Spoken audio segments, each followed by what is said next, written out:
Sir heart strokes తగ్గడానికి యంగ్‌స్టర్స్‌లో గూడా awareness రాడానికి మన వ్యూవర్స్ కోసం ఏమైనా చెప్తారా? డెఫినెట్‌గా యంగ్‌స్టర్స్ ముఖ్యంగా గుర్తుపెట్టుకోవాల్సింది ఏంటంటే క్రమశిక్షణ. అంటే మెయిన్‌గా వాళ్ళ లైఫ్ స్టైల్ అనేది స్ట్రెస్‌ఫుల్ లైఫ్ లీడ్ చేస్తున్నారు. ఇప్పుడు ఐటీ ప్రొఫెషనల్స్ కానివ్వండి, ఏ ప్రొఫెషన్‌లో ఉన్నా కూడా విపరీతమైన స్ట్రెస్‌కి గురి కాకుండా రెగ్యులర్‌గా ఒక ప్రోగ్రామ్ లాగా ఎక్సర్సైజ్ అనేది దినచర్యలో భాగంగా చేసుకోవాలి.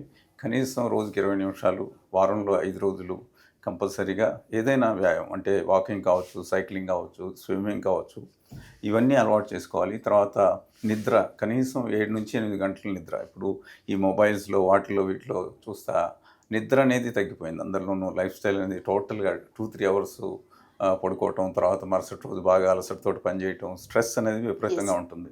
ఇది డెఫినెట్‌గా మాడిఫై చేసుకోవాలి మనం. క్రమశిక్షణ అంటే ఒకటి ఆహారం అదుపులో పెట్టుకోవటం, రెండోది వ్యాయామం, మూడోది ఆహారంలో మార్పులు, తర్వాత ఈవెన్ స్ట్రెస్ అనేది కూడా తగ్గించుకోవాలి. ప్రేక్షకులందరికీ ఈ దసరా శుభాకాంక్షలు. అట్లాగే వరల్డ్ హార్ట్ డే ప్రతి సంవత్సరం సెప్టెంబర్ 29న వరల్డ్ హార్ట్ ఫెడరేషన్ అనేది ఈ సెప్టెంబర్ 29 వరల్డ్ హార్ట్ డేగా గుర్తించబడింది. ఇది మెయిన్ ఎయిమ్ ఏంటంటే ప్రజలకి అంటే కామన్ మ్యాన్‌కి కూడా అర్థమయ్యేలాగా ఈ కాంప్లికేషన్స్, రిస్క్ ఫ్యాక్టర్స్ ఈ వ్యాధి పట్ల అవగాహన కల్పించడానికి ఈ రోజుని వరల్డ్ హార్ట్ డేగా గుర్తించారు. ఆహ్, డోంట్ మిస్ ద బీట్ 2025 సంవత్సరం వరల్డ్ హార్ట్ డే సందర్భంగా ఈ స్లోగన్ అనేది. సో, అందరికీ అవేర్‌నెస్ అనేది రావాలి. ఈ గుండె జబ్బులు ఎందుకొస్తాయి?